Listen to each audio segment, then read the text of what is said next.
So these are the things that make the magic happen. I've got the GoPro Hero 10 Black over here, and I must say, it was actually a really great purchase. I haven't had any issues with it, other than the battery of course, but that's just what you're gonna get with all action cameras. Then I've got the Media Mod right here, which is arguably one of the most overpriced GoPro products they have ever made. But I mean, if you want to speak, this is what you're gonna have to get, unfortunately. This was 2,000 rand off of Takealot, and yeah, I don't have any complaints, it's pretty good. The only issue is sometimes the mic just doesn't work. It just doesn't connect, but 90% of the time it will, so yeah, no complaints here. So here is my ND16, and here is my ND32 filter. The ND16 I would use on more overcast days where it's not so sunny, and the ND32 I would use on very bright sunny days where your footage would be overexposed. It will be less dark than the 32. The 32 will be much more dark. TTRS to TRS, as the Rode SmartLav Plus is not compatible with the GoPro, so you will actually need a converter, unfortunately. But once you got that sorted, everything is perfect. Everything is perfectly fine, and your mic should be 100%. So that's pretty much a summary of all the equipment I use to make my motovlogs. Now I'm going to explain to you how exactly to record these vlogs. Stay tuned. Hey, what's up, boys? Can this car drive, please? I said, please, but. Yo, what's up, boys? Just going for a little bit of a ride. The weather in Cape Town's been so bad recently. It's been storming, it's been raining, it's been freaking pouring. The old man is snoring, but so yeah, it's been really bad, and I haven't really been able to go out riding much, and I haven't been able to go out filming content. So yeah, it's been pretty depressing because I freaking love making content. 100 likes, 0 likes, a million likes, it's just so much fun. I don't care about how well I'm doing necessarily, it's just so much fun going out and riding. I'm finally back on the bike, and in today's video I'm going to be answering quite a common question. The question is, what is my setup, how do I edit, how do I make my videos, and yeah, how do I just throw the whole thing together. So I thought, you know, why don't I just hop on the bike, go for a little ride and explain everything to you guys. So yeah, let's get into it. Nice.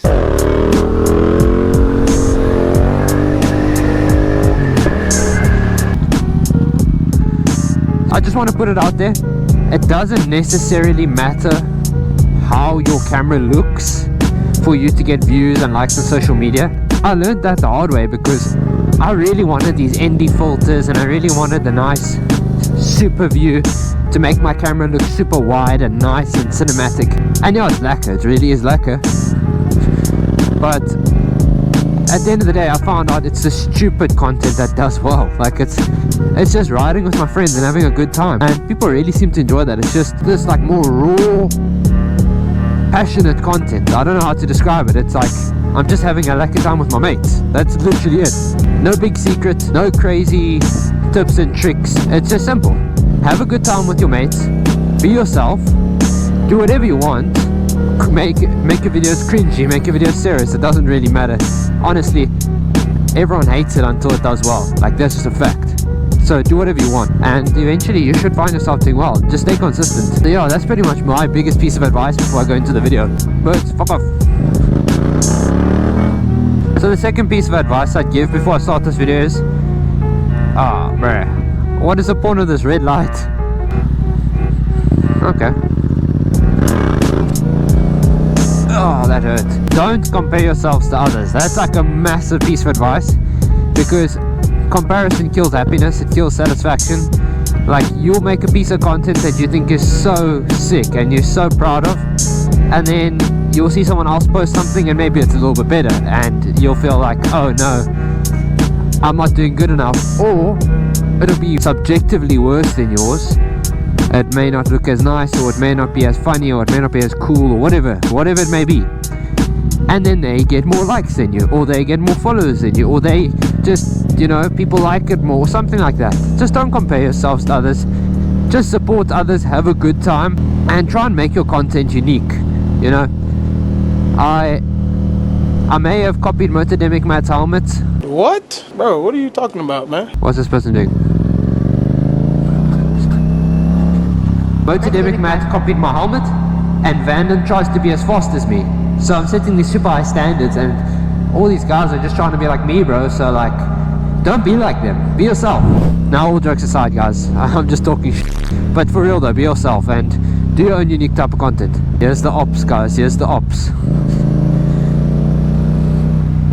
If you know, you know. So I'm using the GoPro Hero 10, and it's actually a lacquer camera. I'm really enjoying it. If you're going to go for the GoPro Hero 11 or 12, those like 10 to 15,000 rand camera ranges, action camera ranges from that price range, then I would highly recommend rather going for a DJI, because the DJI Osmo Action 4, I'm pretty sure is about 15k, and it's a great camera. I think one of the best actually. There's a lot of money. I would not spend that, but I know people, their first camera, they go straight to the Hero 11, Hero 12, because they're used to GoPro. You know, GoPro's been doing well for years.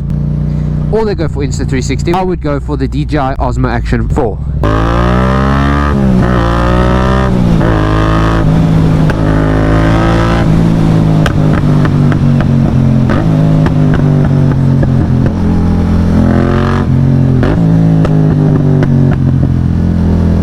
So at the moment in this video I'm running 4K 30 FPS. The camera I have, the GoPro Hero 10 Black, can go up to 5.3K and it can go up to like 120 frames or something. If you want to go normal POV, I'd recommend like 4K to save space and performance, such as like your battery life, etc. 4K, 30 frames, 24 frames or 60 frames. That is completely up to you. If you want to record in 60 frames and you want to maybe slow your video down, for example, some guy does a wheelie past me and I want to emphasize that wheelie nicely on the editing software at the point at which it happened. Obviously I recorded in 60 frames and then I put it on 0.5 speed, and then it will half the frames and I'll have 30 frames.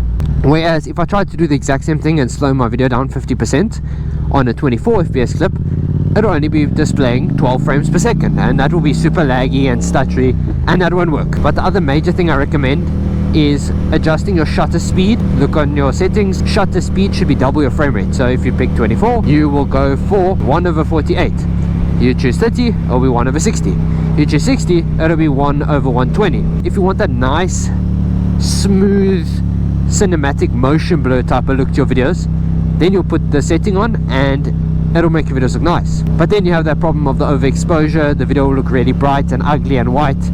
Then you get something called an ND filter, a neutral density filter. I'm pretty sure that's what it's called, correct me if I'm wrong. And then what you do with this is, it's like sunglasses for your GoPro.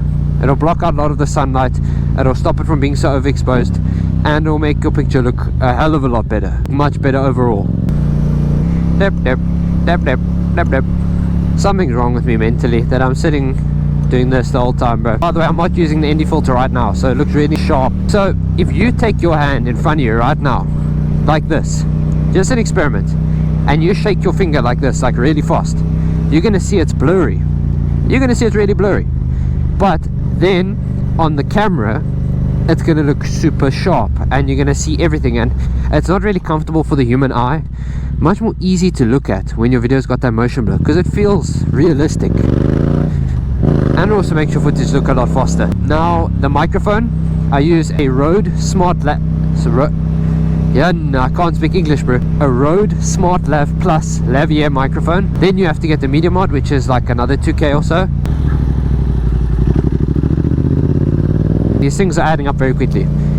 Then once you got the microphone, the media mod, the ND filters, as well as obviously the GoPro, you are starting to get sorted, and you gotta put the microphone in your helmet, which I will show right now. As you guys can see, I don't have the cleanest of setups, unfortunately, but I mean, it works perfectly fine. I've got the Rode Smart Lav Plus microphone, and it goes through the LS2 helmet, and it sits right by my cheek pad, and yeah, it works perfectly fine.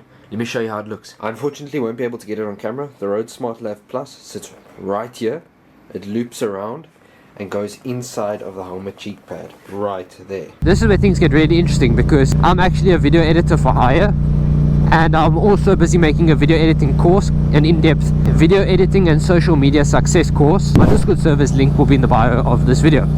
So for the video editing software, I know a lot of you are on mobile devices. I'd highly recommend using a laptop or a PC, just because these editing softwares have a lot more features, and it's a lot more demanding, and it's a lot more professional. So I'd highly recommend you go and get yourself a software like Premiere Pro, Sony Vegas Pro, DaVinci Resolve, etc. But I understand it's very expensive and you're not really making money off of your videos yet, so it's just a little bit of a hobby and you've already spent a lot of money and you haven't even made a cent. So obviously wouldn't want to go and spend like 2,000 Rand a month on a Premiere Pro subscription, a Sony Vegas Pro subscription, etc. Let me stop by the gas station real quick.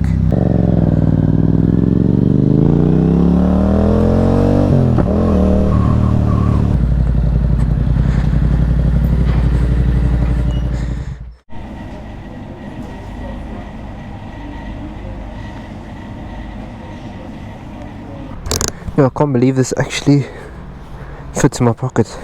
Who needs a backpack anyway?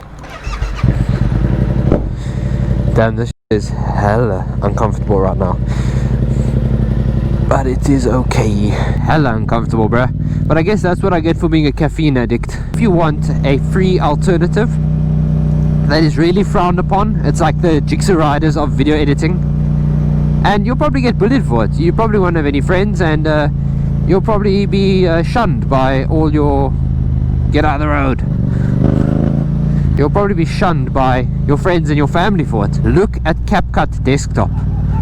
CapCut on the PC is way different to CapCut on the phone. CapCut on the phone is that app where these helmet creators and whatever, they like put their fancy little edits on and they throw all the clips in and the AI does it all for them. It does everything for them.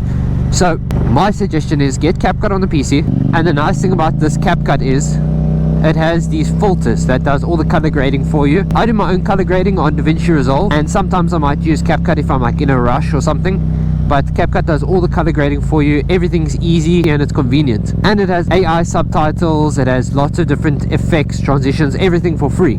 Yo, this is actually so cool. It's actually so sick. So yeah guys, thanks for watching. I think my camera's gonna die very soon because I still haven't bought my second battery. I'll have proper videos that aren't so rushed. Make sure to like and subscribe, and I'll catch you in the next video. And the next video, no promises, but it is potentially going to be a history type of video. Like I said before, I've been working on a Cape Town castle video, so yeah, this is the official announcement. One of the most haunted places in Cape Town, so I'm just waiting for some good weather, get the battery sorted, and then I'll see you in the next video guys. Peace.